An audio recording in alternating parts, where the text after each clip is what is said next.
Hello, my name is Chukwebuka Zakacha, and I would like to present myself as an ongoing music scholar. I like to use the word ongoing because I believe that music learning never ends.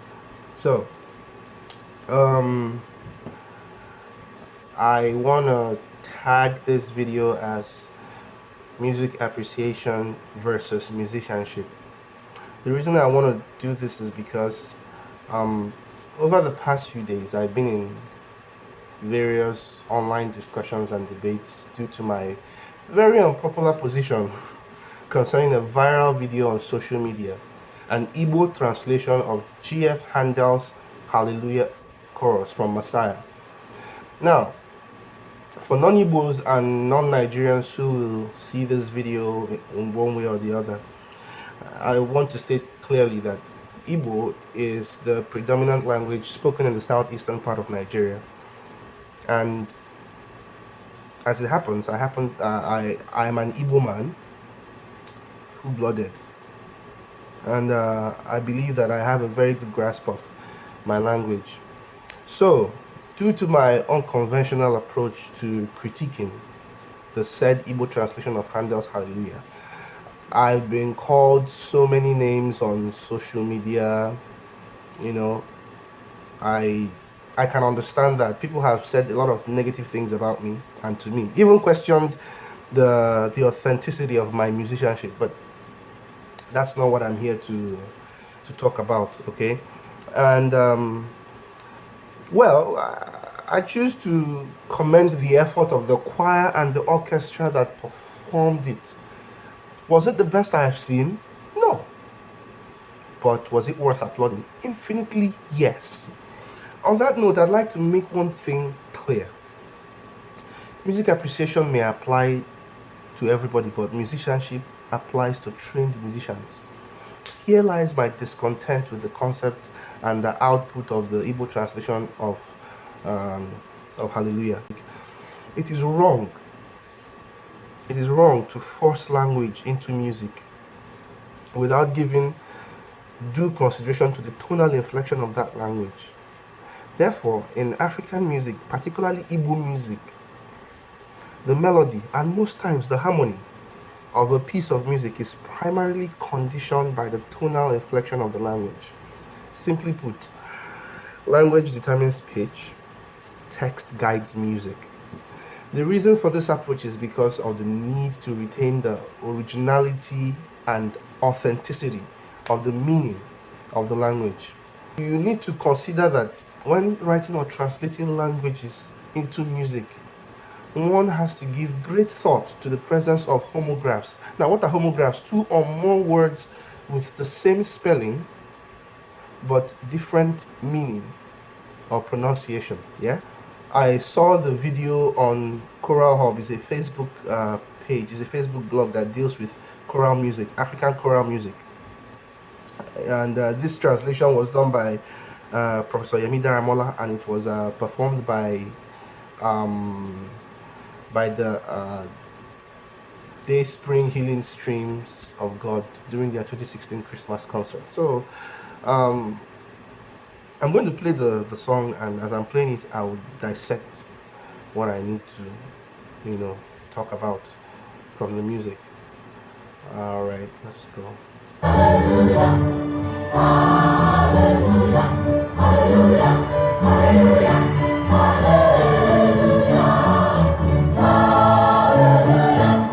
hallelujah, hallelujah, hallelujah.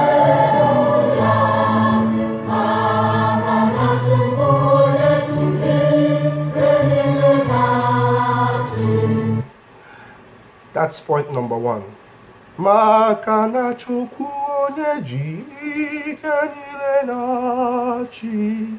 In Igbo language, there is nothing like Makana. The text is Makana chukwu onye ji ike niile na-achị. Na-achị, not na-achị. maka na Chukwu onye ji ike niile na-achị is wrong. If I were to sing this text, you will find out that the music does not apply to this text. So with the text in hand, maka na Chukwu onye ji ike niile na-achị, I would sing something like maka na Chukwu onye ji ike niile na-achị. That's what I would sound like. I'll take it again. Maka na Chukwu onye ji ike niile na-achị. So if I take it in form of music, maka na Chukwu onye ji ike niile na-achị, it makes more sense when I hear this, or when a trained Igbo person, or when an Igbo person hears this. It sounds like, for the Lord God omnipotent reigneth. But when you say maka na Chukwu onye ji ike niile na-achị, na-achị can mean two things. So when babies are born in Igbo, there's a statement like nwa na-achị nshi. That is when they want to take a shit, or when they want to, their own form of going to toilet. In Igbo, we say that nwa na-achị nshi, or you can also say that ọ na-achị ọchị. So na-achị can be like na-achị, ke ihe ọ na-achị, ọ na-achị, ke ihe ọ na-achị. What is the chi for? But we say na-achị means he reigns, he rules. Na-achị and na-achị mean two different things. Let's continue.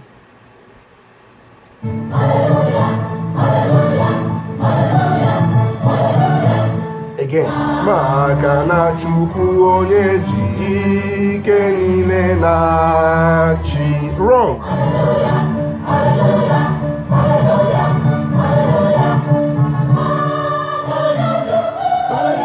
And there is nothing like Chukwu. No, it is Chukwu, not Chukwu. So it's wrong to even sing maka na Chukwu. The tonal inflection of the language is Chukwu, not Chukwu. That's wrong. The tonal inflection of makana is makana, not makana. Makana Chukwu. Makana Chukwu, not makana Chukwu. Let's go ahead.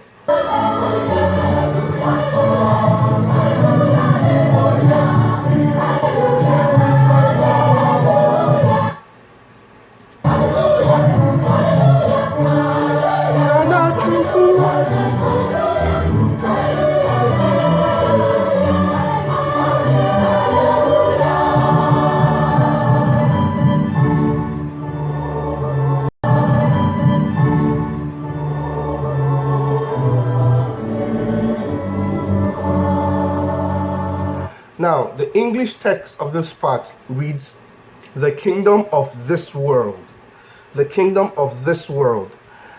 But what they have in translation is the kingdom of the world. That is already a mistake on the part of the translation. And then, if we want to use the real translation, the kingdom of this world, it becomes Obodonko wa. So when you say Obodonko wa and Obodonko wa, they are two different things. Obodonko wa means the kingdom of the world. But when you say Obodonko wa, it means the kingdom of this world. And the only difference in Obodonko wa and Obodonko wa is just what? The letter A at the end of Owa. Just one letter. So you can see that one letter actually changes the whole meaning of what you're singing or what you're saying. So when you sing Obodonko wa, it is not the right translation for the kingdom of this world. And back to the tonal inflection, there's something like Obodonke uwa. There's something like Obodo. It is Obodo. Obodonke uwa. Or if we want to use the right translation, Obodonke uwa, you use Obodonke uwa. Makes more sense to translate as the kingdom of this world. Obodo nke ụwa, ụwa. Let's go ahead.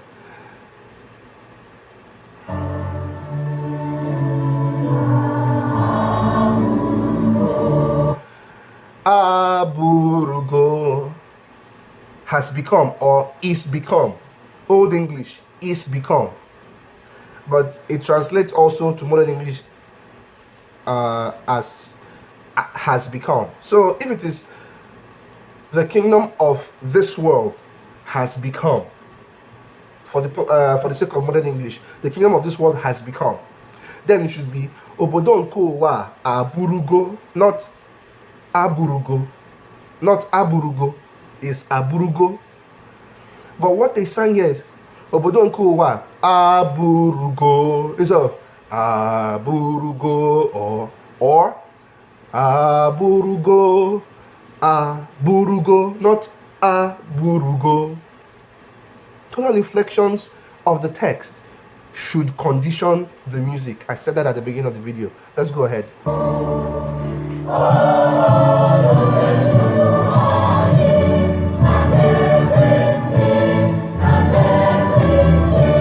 All right. Obodo nke Chukwu anyị. Still the same thing of obodo rather than obodo.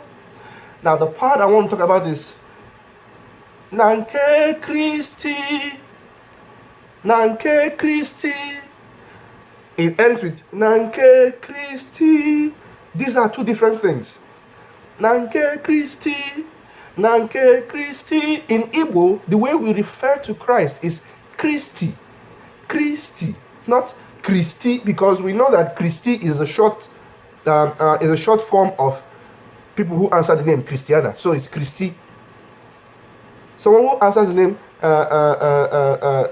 Christiana or Christabel, the short form is Christi. But when you're referring to Christ, in Igbo it sounds as Christi. So it should not be Nanke Christi, which is correct. Nanke Christi, the first line is correct. Nanke Christi, but Nanke Christi, you're referring to someone else. Let's go ahead.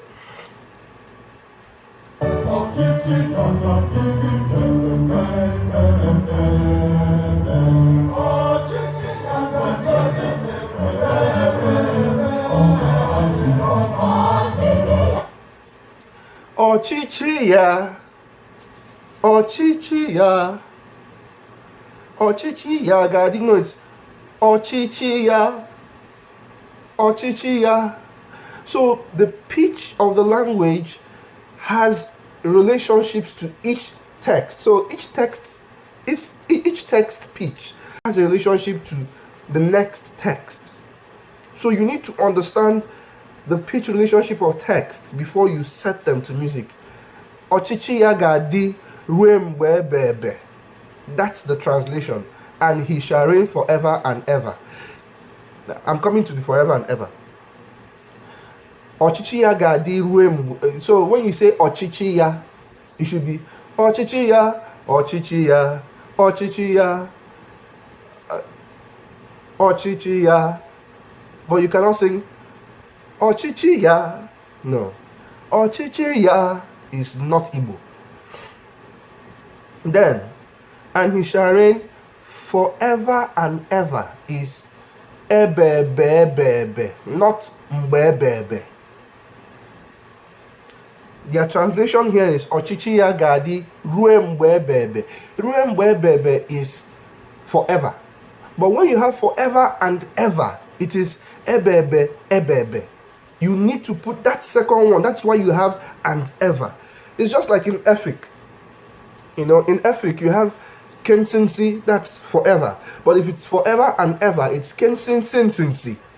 So in languages, there is that additional text. Even in Latin, where it was gotten from. In secula, seculorum. Forever and ever. In secula, seculorum.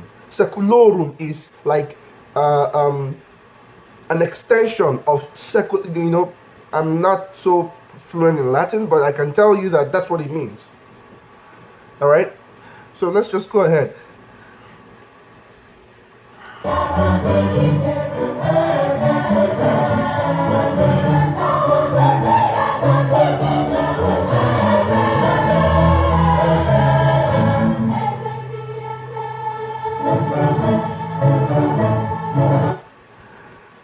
Okay. Eze. In Igbo, we have Eze and Eze. One means king, the other means teeth. So when you sing Eze, it more aligns to Eze than Eze. Because if you're singing King of Kings, it should be Ezendi Eze, or Ezendi Eze, Ezendi Eze. But when you sing Ezendi Eze, it leans towards teeth of teeths, or tooth of teeth. That is teeth of teeth. Ezendi Eze, Ezendi Eze. It changes the meaning. It loses the authenticity of the language. The meaning is lost. Because I don't want to make this video too long, I just want to skip to somewhere that has and he shall reign, and he shall reign.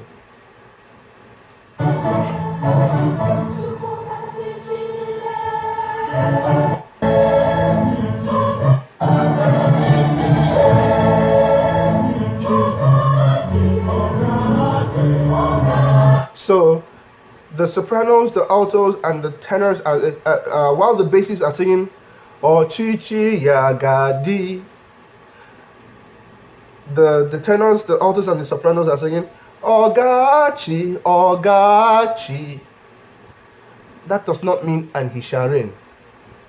Ogachi, that is and he shall reign. Ogachi. It sounds like a question. Will he laugh? Or will he chi, as in what babies do? Ogachi, Ogachi. And then the next part you hear Ogachi. Listen. Ogachi, Ogachi, Ogachi. Ogachi. It means he will not reign. But when you say Ogachi, he shall reign. Ogachi, he shall not reign. So you see, these inflections matter a lot. This is what I want us to understand when we are listening to music. If you don't know the language, do your research properly. Ask around. If you know the language, listen and know whether it sounds like the language you know. All right?